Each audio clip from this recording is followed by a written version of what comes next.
just you get to choose. Right? Like here's the scenario. The environment gives us something which can be perceived as negative, can be perceived as not working, can be perceived as problematic. The world's ending. But we get to choose to see it like that, or we get to choose to see it as an opportunity. So clearly that it's my responsibility now to do that for other people.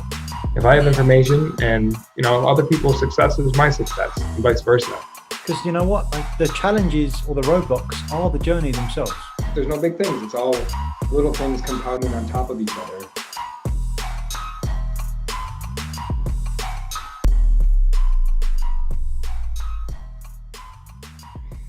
Coach, what's up? What's up? We're back. How we doing? We are live. Yeah, back, doing good. Is that Bruce Buffer? Yeah, was a bit brutal. I haven't got any of these fancy jackets though. I'd definitely like to get some of those. Yeah. What's pondering me for right now is that I think it's June. Just we get into June as we record this, and I was thinking about what's the context I need for juice. When I say juice, I mean emotional juice, and I think one of the big things that we do, and one of the big things that allows people to continue to move forward, is always having access to emotional energy. And so practices that we have to keep us associated to that, like more ways to win, meaning more ways to access that power. I had a guy tell me today, an advisor who's been in the business for a long time. He's like, no matter how long you've been doing this, call reluctance is a real thing. Even if you've got thousands of clients that you've worked with for 20 years and they know that there's so much value there, that there's so much value there, there's still sometimes a reluctance to do that.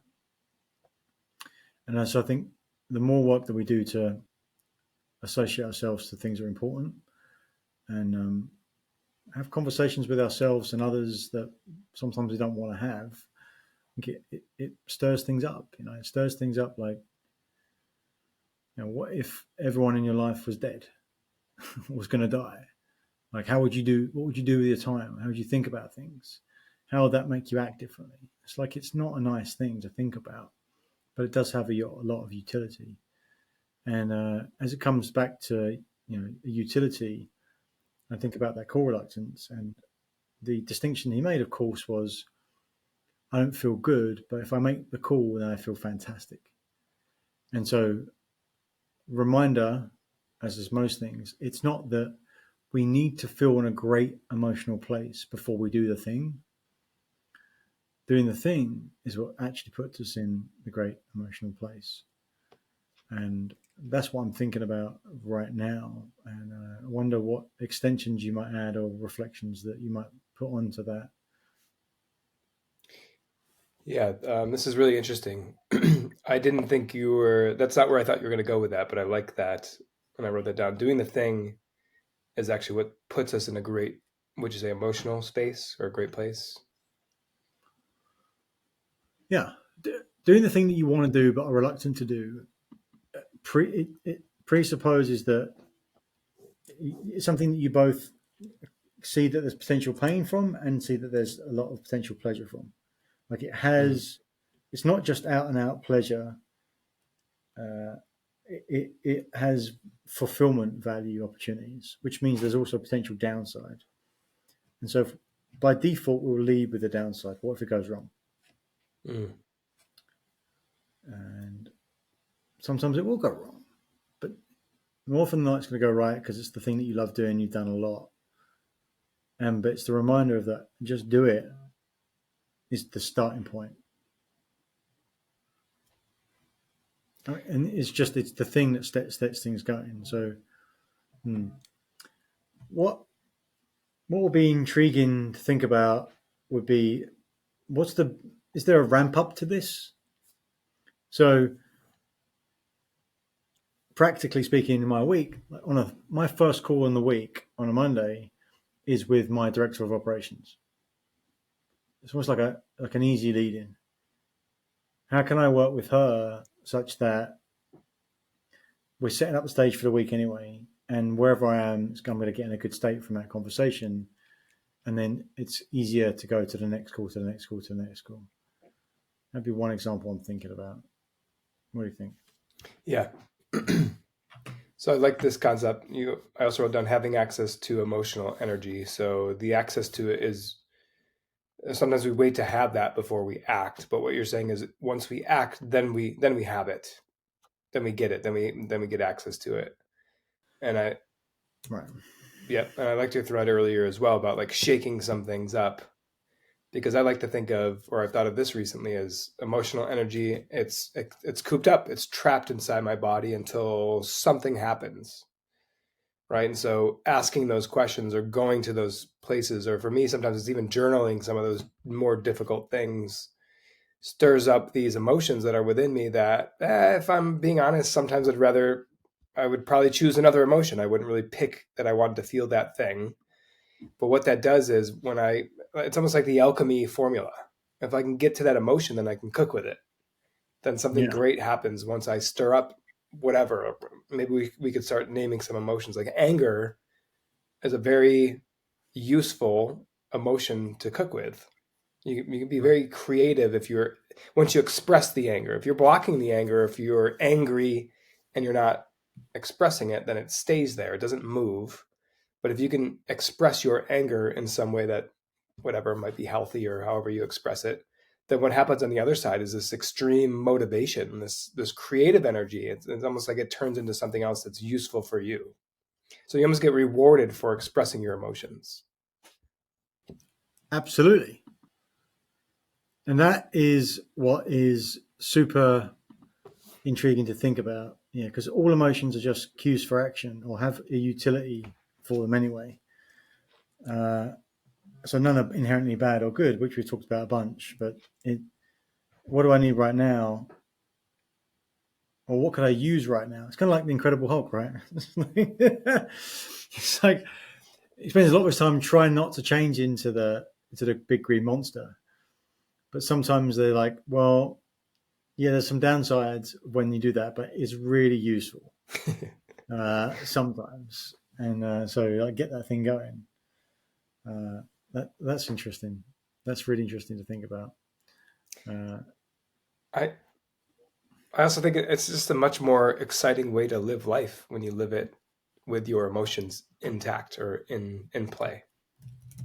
but also, is there like a titration, right? So I there's I'm not the Hulk or I'm the Hulk. Like those extremes are just that.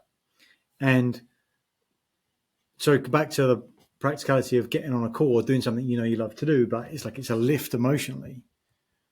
Having a warm up sequence to that. Have you experienced that? Does that work in the same way? Because it's just like, okay, if I can dive all the way in, I'm gonna get a. It's gonna like it's been the most difficult jump to make, but I know that I'm gonna get the most value from making it. And sometimes, Mm. do we want to have like an easier route to that, or am I, or we diluting it so much it doesn't have the effect? Mm. Um, I share something really personal to me that sometimes when I'm journaling or reflecting on something and I feel stuck or I feel like I can't access something. Have you ever heard of the term primal screaming? Yeah, I've heard of it. So it's just letting Ah, something come out of you, like yeah, grab your favorite pillow and you just scream into it. So yeah, I've been trialing that to see what happens, and what happens is, first of all, I feel different sensations of temperature. I feel my body feels warmer; it heats up instantaneously. right. So right there is just evidence that something is happening. And secondly, I feel like I have access to something that I didn't have before. So to your point, I'm like purposely stirring up the molecules inside my body so that I don't know, some sort of change can happen, or I have access to something that I didn't have before, and it allows me to, uh, I don't know, more genuinely step into an action or an activity or even like a thought thread that I couldn't have access to before until I moved that emotion around. Totally. Yep. Uh, Emotion comes from motion, or motion creates emotion. So if you move, you get emotion. That's why if you work out, you can access different things after you've worked out. Mm. That's why we get sometimes our clients to move around if they're not in a good state. It's the move first emotion second. Physically move. The most common thing that I would do with a client is have them and me both do 15 push-ups at the same time and have them count out the push-ups or air squats or jumping jacks. But push-ups is pretty solid because you change the energy makeup in your body, and so when you come back with that 15 push-ups, how do you feel? Great. Mm-hmm. More awake, warmer, to your point. You're changing the molecule, changing the action. Yes, absolutely. Primal screaming, I'm sure, has the same effect. Yeah, same thing. Same concept at least. Like, that's just a different vehicle. Pushing energy out. If you just like move, do the thing, and then you'll feel like you can do the thing. Not the other way around. Yeah. It's the start is the hardest piece. Yes. And what I want to go deeper on is something you just mentioned, 15 push-ups. Like, what percentage of the population is capable of that? Very high. You can do 10, right? Whatever. Yeah. But like, sometimes I feel so far away from my emotions or so far away from the actions that I want to take that I miss the simple steps to just get to the next step. Like, I'm like, why can't I get this step? And it's step number 8. And step number 1 is the 15 push-ups, because then step number 2 is like, oh, then I have a thought that comes through, right? And I can get to 3 now because I've done number 1. So this is something that I'm grateful that we're talking about this, because I don't know how aware I was of the process that's happening, but now I can see that it's just really simple. All we're doing is looking to take the next progressive step towards something that we really want. And sometimes if we feel so far away from it, we don't even start anyway, then we don't do anything. And to your point, 15 push-ups could be, what unlocks everything. I've been in that spot so many times, like I couldn't count, and my mind goes. So what I've found myself before is when I learned the concept, make it smaller. My mind goes, it's already small, and then I get stuck again, and then I'm almost no, make it smaller. I'm not saying it's not small. I'm saying make it smaller. What's the smallest possible version of this? And then what's helpful as well, language-wise, there is make it so small it's ridiculous. It's not 15 push-ups. It's just sit on the floor. Oh, that's ridiculous. Oh, great, then do that. If it's ridiculous, it's so easy. That's something that's so easy, there's no possible way you can't do it. Sit on the floor. Fall off your chair. Like something. It's like play with the language to get to the emotion, then the emotion will get to the language. It's so interesting.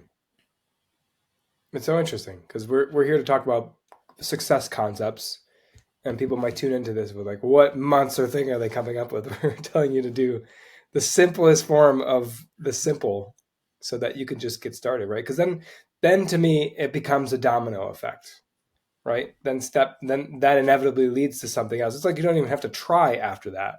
I think sometimes it's like, well, I feel like I have to try so hard. I don't even know what to try to get to step number 8. And if you just get on the floor, then it's easy to roll on your stomach. And then when you're on your stomach, it's easier to do 1 push-up. And then once I do 1, it's like, this is easy. I can do 5. I can do 10. So then you're just off and running. And I don't know. I think it's in our intro of our YouTube channel, right? At least the opening segment of our podcast theme. It's just, there's no big things. There's just a lot of tiny little things stacked on top of each other. That's right. What big success is. That's right. Yeah. So the leverage for right now is to think, okay, where does this apply at the moment? Where am I making something too big that therefore I can't get to it? Keep it small, right? Because also your head can go, well, I want to think big. I want to think 10x. I want to think leaping. I don't want to think iterative. And that can, it's very helpful, right? So we want to think about not iterative. We want to think about those leaps. And so therefore thinking like small actions can make you think, oh, I'm thinking too small here. But it's not that. It's action towards the direction you're going to go in. Like while I'm figuring out the real direction, I'm just going to take a few steps.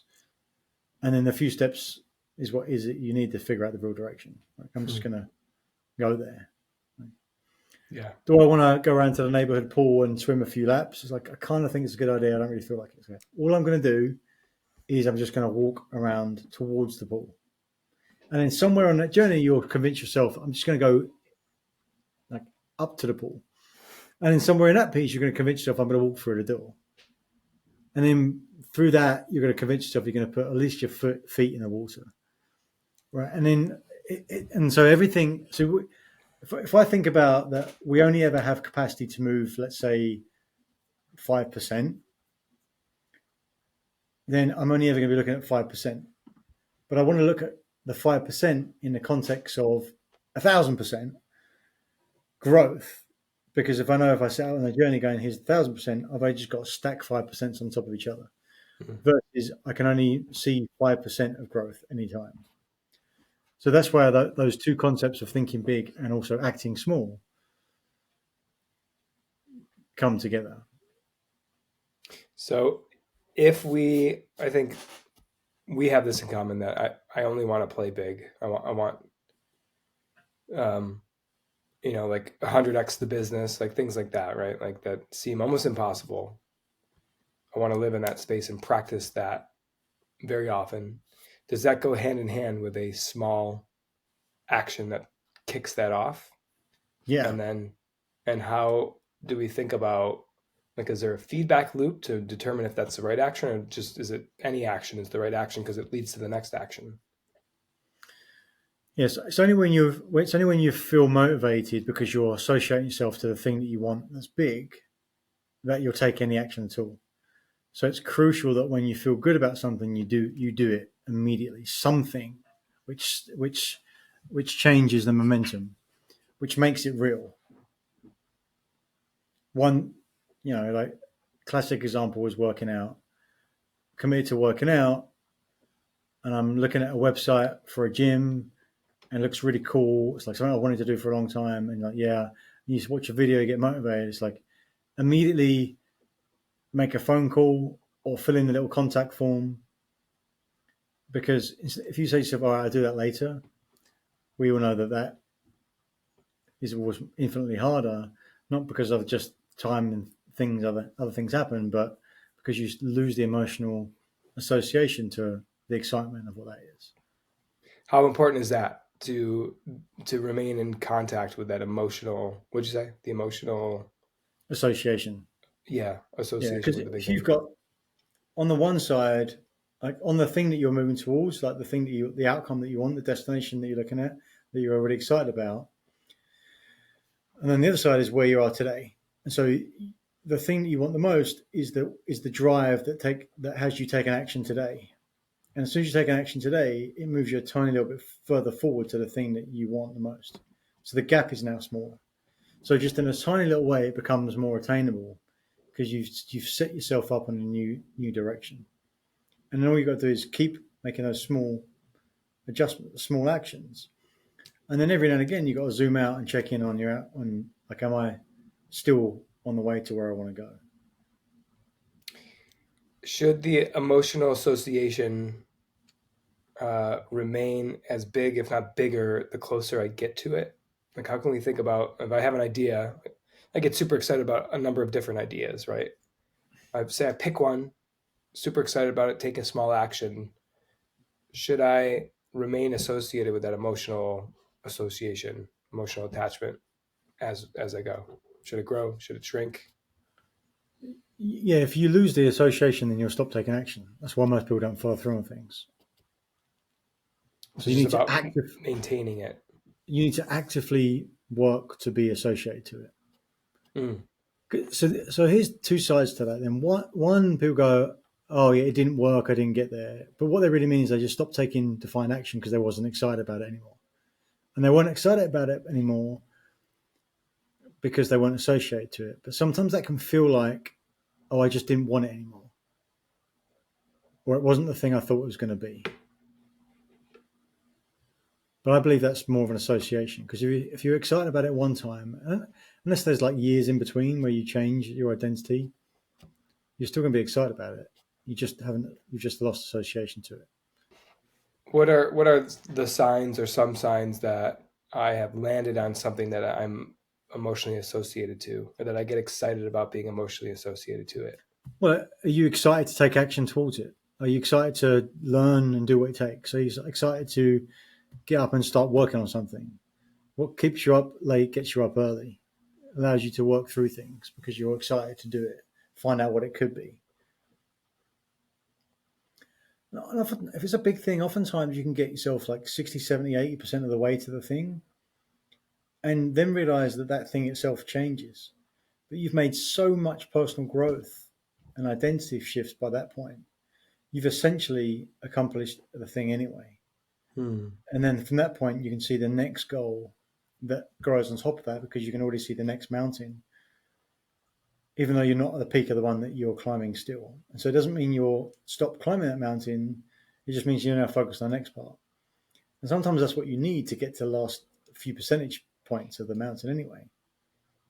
That's why you get the experience where you set out to accomplish something and you do a lot of work and you feel a lot of fulfillment along the way. But when you actually get to the thing, the day comes and goes. It's like, oh, that nothing happened. And it's because you've already experienced all the upside. And the day itself was just like it's just a representation of what it was.